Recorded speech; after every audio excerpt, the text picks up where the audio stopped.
Morning students, welcome in BBVN online class. हमने अपना chapter पढ़ा था खिलौने वाला। खिलौने वाला पार्ट के अंदर हमने पढ़ा कि खिलौने वाला में जो बच्चा था लड़का, उसको कैसे खिलौने पसंद थे, तीर कमान और तलवार, है ना। मतलब जिन खिलौनों का कोई उसके जीवन में महत्व था वही खिलौने वो लेना चाहता था, क्योंकि वो श्री रामचंद्र के जीवन से प्रभावित था।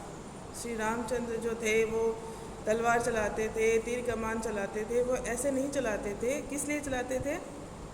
मानव जाति की रक्षा के लिए। इसी तरह की आज एक कहानी और इसी के साथ दी हुई है, ईदगाह है।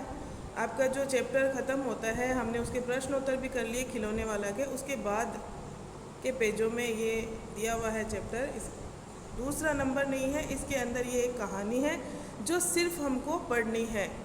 बहुत ही अच्छी ये कहानी है, ईदगाह, मुंशी प्रेमचंद की लिखी हुई है ये।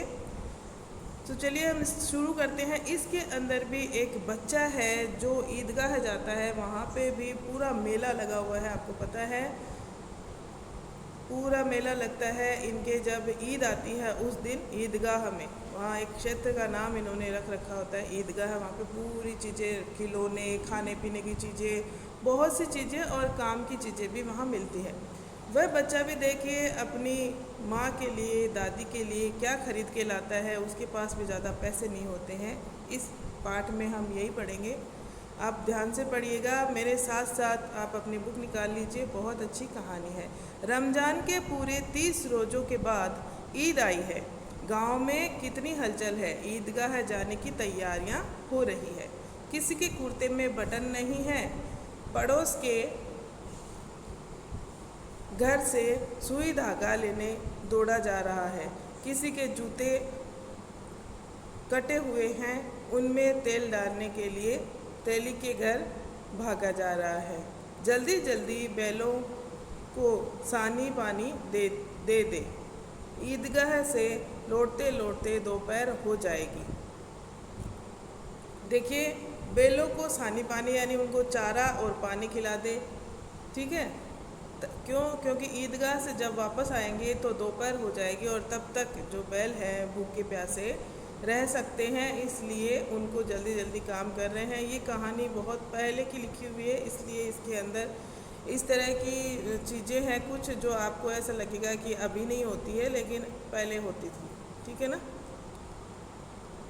मुंशी प्रेमचंद ने जिन दिनों इस कहानी को लिखा था उन दिनों में यही सब होता था, इसलिए ये कहानी उन दिनों के अनुसार ही आपको पढ़नी है, ध्यान में रखें। लड़के सबसे ज़्यादा प्रसन्न हैं। किसी ने एक रोज़ा रखा है, वह भी दोपहर तक, किसी ने वह भी नहीं।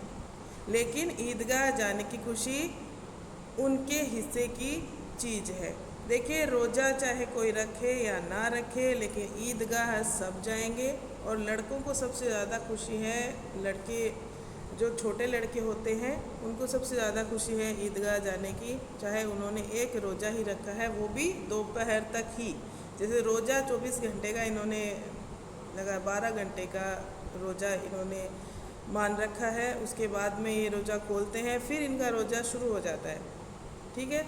लेकिन कुछ बच्चे होते हैं जो रोज़ा नहीं रख पाते हैं, जिद करके रख लेते हैं और फिर वो बीच में ही रह जाता है। तो सिर्फ तो, और किसी ने बिल्कुल भी नहीं रखा है, फिर भी उनको खुशी है इस बात की कि उनको ईदगाह जाना है। ये उनके हिस्से की बहुत बड़ी चीज़ है, उनके जीवन की बहुत बड़ी चीज़ है।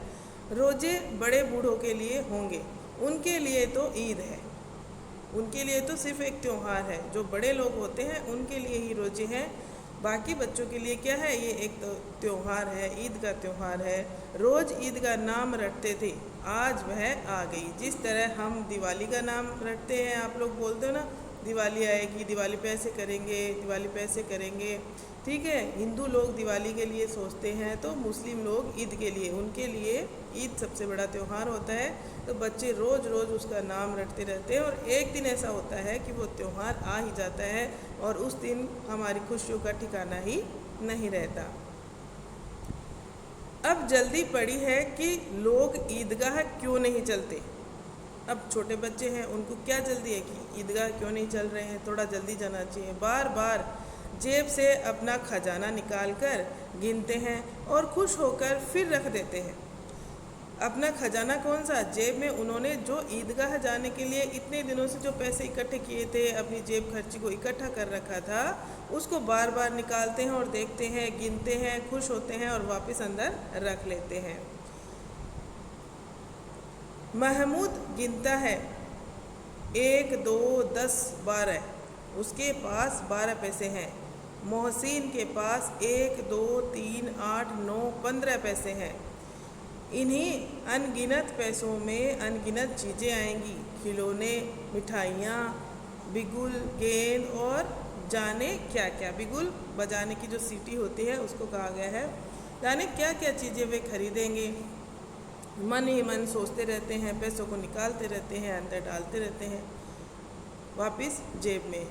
हामिद के पाँव में जूते नहीं हैं, सिर पर एक पुरानी दुरानी टोपी है जिसका गोटा काला पड़ गया है। हामिद जो है उसके पास ना ही तो पाँव में जूते हैं, सिर के ऊपर एक टोपी है, वो भी बिल्कुल पुरानी। दुरानी यहाँ पे ऐसे ही शब्द लिया हुआ है, दुरानी शब्द का वैसे कोई अर्थ नहीं होता है। जैसे हम कई बार 2 शब्दों का प्रयोग कर लेते हैं साथ साथ में, पानी वानी, रोटी वोटी, उसी तरह ये दुरानी शब्द लिया हुआ है, ठीक है। अब उस टोपी का गोटा भी निकला हुआ है या काला पड़ा हुआ है, ऐसे ख़राब सी टोपी है। गांव से मेला चला और बच्चों के साथ हामिद भी जा रहा था। कभी सब के सब दौड़कर आगे निकल जाते, फिर किसी पेड़ के नीचे खड़े होकर पीछे वालों का इंतज़ार करते। क्योंकि वो छोटे बच्चे हैं तो साथ वालों का इंतज़ार करना ही पड़ेगा, इधर उधर अगर हो सकता है रास्ता भटक जाए तो। ये लोग क्यों इतना धीरे धीरे चल रहे हैं? हामिद के पैरों में तो जैसे पर लग गए हैं, पर यानी पंख लग जाना। हामिद इतना जल्दी जल्दी चल रहा है, वो सोच रहा है कि ये लोग इतने धीरे धीरे क्यों चल रहे हैं। उसके पैरों में ऐसा लग रहा है जैसे मानो पर लग गए हो, तो वो सोच रहा है ये भी इतने ही जल्दी जल्दी चले। शहर आ गया, बड़ी बड़ी इमारतें आने लगी। यह अदालत है, यह कॉलेज है, यह क्लब घर है। इतने बड़े कॉलेज में कितने लड़के पढ़ते होंगे? सब लड़के नहीं हैं जी, बड़े बड़े आदमी हैं। सच, उनकी बड़ी बड़ी मूछें हैं, इतने बड़े हो गए अभी तक पढ़ने आते हैं। न जाने कब तक पढ़ेंगे और क्या करेंगे इतना पढ़कर। हामिद के मदरसे में 2-3 बड़े बड़े लड़के हैं, बिल्कुल 3 कोड़ी के। रोज़ मार खाते हैं, काम से जी चुराने वाले। इस जगह भी उसी तरह के लोग होंगे और क्या। अब लड़के आपस में बातें कर रहे हैं, शहर में बड़ी बड़ी इमारतें आ रही हैं, कॉलेज आ रही है। अब कॉलेज को देख के बोल रहे हैं कि यहाँ बड़े बड़े लड़के पढ़ते होंगे। तो दूसरा बच्चा बोल रहा है कि बड़े बड़े लड़के नहीं, आदमी, मूँछों वाले, दाढ़ी मूँछों वाले आदमी पढ़ते हैं। तो हामिद सोच रहा है कि मेरे मदरसे में भी 2-3 लड़के हैं जो बड़े बड़े हैं, बिल्कुल 2 कोड़ी के, यानी उनको कुछ आता जाता नहीं है। यहाँ पे 2 कोड़ी से मतलब है कि उन बच्चों को कुछ नहीं आता है, पढ़ाई में बिल्कुल कमज़ोर हैं वो। तो ऐसे ही लड़के यहाँ पढ़ते होंगे, इतना ज़्यादा पढ़ते हैं, क्या करेंगे पता नहीं, इतने बड़े बड़े तो हो गए, इतना पढ़ के वो करेंगे क्या। यही सब बातें सोचते बात करते हुए चल रहे हैं। सहसा ईदगाह नज़र आया। नमाज ख़त्म हो गई है, लोग आपस में गले मिल रहे हैं। तब मिठाई और खिलौने की दुकान पर धावा होता है। धावा यानी सारे के सारे मिठाई और खिलौनों की दुकान पर जाते हैं, सारे के सारे बच्चे, आदमी सभी जाते हैं। ग्रामीणों का यह दल इस विषय में बालकों से कम उत्साही नहीं है। एक गांव वालों का जो दल है वो बच्चों जैसा ही होता है। वो उत्साह के साथ चीज़ें खरीदता है, क्योंकि वो शहर में रहते नहीं हैं। कभी कभी उनको शहरों में जाने का मौका मिलता है। इतनी सारी चीज़ें, बाज़ार की चकाचौंध देखकर उनको ये लगता है मैं ये भी खरीद लूँ, ये भी खरीद लूँ। बहुत सारी चीज़ें देखेंगे, फिर अपना बजट देखेंगे, उसके अनुसार वो खरीदते हैं। तो पूरा ज़ोर शोर से वो लोग खरीदते हैं। यह देखो हिंडोला है, यह पैसा देकर यहाँ पैसा देकर चढ़ जाओ। कभी आसमान पर जाते हुए मालूम होंगे, कभी ज़मीन पर गिरते हुए। हिंडोला यानी जो झूला लगा हुआ है, उसके अपन झूले में झूलते हैं ना, तो मेले में वहाँ पे भी झूला लगा हुआ है, ऊपर जाता है झूला, कभी नीचे आता है, तो वही बातें बताई है।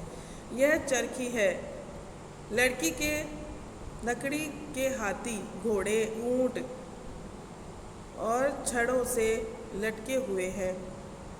1 पैसा देकर बैठ जाओ और 25 चक्करों का मजा लो।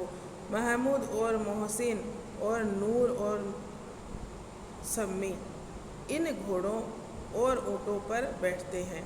देखिए, आपने ये नोटिस किया, इन लाइनों में और शब्द का बहुत ज़्यादा प्रयोग किया गया है, तो ये थोड़ा सा भाषा के लिए अटपटा लग रहा है। यहाँ पे बार बार में और लगाने की आवश्यकता नहीं थी, लेखक ने ये लगा दिया है। यहाँ पे क्या लग जाता, कोमा लग जाती, बार बार में और की आवश्यकता नहीं थी। ठीक है, ये सब वहाँ पे बैठ जाते हैं। हामिद दूर खड़ा है, 3 ही पैसे तो उसके पास है। अपने कोष का 1/3 जरा सा चक्कर खाने के लिए नहीं दे सकता। अब उसके पास 3 ही पैसे हैं हामिद के पास, और अपने कोष का 1/3 हिस्सा भी वह चक्कर खाने के लिए नहीं दे सकता, यानी कि झूलने के लिए नहीं दे सकता, क्योंकि उसको जो सामान लेना है उस सामान में कम पड़ जाएंगे। सब चरखियों से उतरते हैं, अब खिलौने लेंगे। इधर दुकानों की कतार लगी हुई है, तरह तरह के खिलौने हैं, सिपाही और गुजरिया, राजा और वकील, भिश्ती और धोबिन और साधु। वाह, कितने सुंदर खिलौने हैं। अब सब बोलना ही चाहते हैं, ऐसा लगता है अभी बोलेंगे सारे के सारे खिलौने। इतने सुंदर खिलौने हैं, ऐसे लगे रहा है जैसे अभी ये बोलेंगे। ठीक है, महमूद सिपाही लेता है, खाकी वर्दी और लाल पगड़ी वाला, कंधे पर बंदूक रखे हुए मालूम होता है। अभी कवायद किए चला आ रहा है। मोहसिन को भिश्ती पसंद आया, कमर झुकी है, ऊपर मश्क रखे हुए है, मश्क का मुंह एक हाथ से पकड़े हुए है, बस मश्क से पानी उलेड़ना ही चाहता है। नूरे को वकील से प्रेम है, यानी वकील जैसा खिलौना भी वहाँ पे था, वकील बना हुआ है उस खिलौने में, तो नूरे को उससे प्रेम है। कैसी विद्वता है इसके मुख पर, यानी उसके मुख पर विद्वता का तेज नज़र आ रहा है। काला चोगा, नीचे सफ़ेद अचकन, अचकन के सामने की जेब में घड़ी सुनहरी, जंजीर एक हाथ में कानून की पोथी लिए हुए मालूम होता है। जो वकील है उसकी सारी की सारी सुंदरता बताई गई है कि उसके पास क्या क्या है और वो कैसा लग रहा है। किसी अदालत से जिरह या बहस किए चले आ रहा है, ऐसे लग रहा है कि किसी अदालत में से निकल के आ रहा है, कोई केस लड़के। ठीक है, यह सब 2-2 पैसों के खिलौने हैं। हामिद के पास कुल 3 पैसे हैं। इतने महंगे खिलौने वह कैसे ले? खिलौना कहीं हाथ से छूट पड़े तो चूर चूर हो जाए, जरा पानी पड़े तो सारा रंग धुल जाए। ऐसे खिलौने लेकर वह क्या करेगा? अब वो सारे के सारे खिलौने किसके थे? मिट्टी के बने हुए थे और उनके ऊपर कलर लगाया हुआ था। तो हामिद ऐसे खिलौने कैसे ले सकता है, क्योंकि उसके पास ज़्यादा पैसे ही नहीं थे। उसके पास 3 ही पैसे थे, उनमें उसको बहुत ज़रूरी चीज़ लेनी थी। अब देखते हैं हामिद क्या खरीदता है। ठीक है, लेकिन ललचाई हुई आंखों से खिलौनों को देख रहा है। हामिद को फिर भी इच्छा तो हो रही है, आंखों में ऐसे है चमक है उसकी कि मैं भी ये खिलौने लेता, इनके साथ खेलता, लेकिन वह ले नहीं रहा है और चाहता है कि ज़रा देर के लिए उन्हें हाथ में ले सके। और वो क्या चाहता है कि थोड़ी देर के लिए वो हाथ में ले ले उन खिलौनों को। भाई ले तो नहीं सकता, लेकिन थोड़ी देर उसको कोई दे दे ताकि उसका मन भर जाए। खिलौने के बाद मिठाइयाँ आती है, किसी ने रेवड़ियाँ ली है, किसी ने गुलाब जामुन, किसी ने सोहन हलवा, सभी मज़े से खा रहे हैं। मिठाइयों के बाद कुछ दुकानें लोहे की चीज़ों की है, कुछ गिल्ट और कुछ नकली गहनों की है। देखिए, लोहा, गिल्ट, सोना, चांदी, ये सब धातु हैं। गिल्ट भी यहाँ पे धातु है एक, उसकी भी कुछ चीज़ें मिलती हैं। लड़कों के लिए वहाँ कोई आकर्षण नहीं था, वे सब आगे बढ़ जाते हैं। ऐसी चीज़ें उनको चाहिए ही नहीं, गिल्ट की जो आभूषण होते हैं, नकली आभूषण, वो औरतें, लड़कियां ये सब खरीदती है, तो लड़कों के लिए कोई चीज़ नहीं थी वहाँ पे। हामिद लोहे की दुकान पर रुक जाता है। कई चिमटे रखे हुए थे। उसे ख्याल आया दादी के पास चिमटा नहीं है। तवे से रोटियां उतारती है तो हाथ जल जाता है। अगर वह चिमटा ले जाकर दादी को दे दे तो वह कितनी प्रसन्न होगी। अब देखो हामिद को क्या लेना था, उसको क्या ख्याल आया, अपनी दादी का ख्याल आया चिमटा देखकर कि दादी रोटियां जब तवे से उतारती है, उनके पास चिमटा नहीं है तो हाथ से उतारती है। हाथ से उतारते वक्त उनके हाथ जल जाते हैं, तो वो सोचा कि मैं चिमटा अगर ले जाके दादी को दूँ तो वो कितनी प्रसन्न हो जाएगी। ओके स्टूडेंट्स, फिर उनकी अंगुलियां कभी नहीं जलेगी। घर में एक काम की चीज़ हो जाएगी। खिलौने से क्या फ़ायदा। हामिद कितना समझदार बच्चा यहाँ पे बताया गया है बच्चे को। जिस तरह से उस खिलौने वाला हमने जो कविता पढ़ी थी उसके अंदर वो बच्चा कितना समझदार था। उसने मानव जाति कल्याण के लिए ही कोई खिलौना खरीदने की सोची। उसी तरह से जो हामिद है वो अपने मन को मार के ना वो मिठाइयाँ खरीद रहा है, ना वो झूले में झूल रहा है, ना वो खिलौने खरीद रहा है अपने लिए। उसने किसके बारे में सोचा? अपनी दादी के बारे में। ओके स्टूडेंट्स, आगे हम इस चैप्टर को नेक्स्ट पढ़ेंगे बाद में। तब तक आप इसको पढ़िए अच्छे से और आनंद लीजिए। Thank you.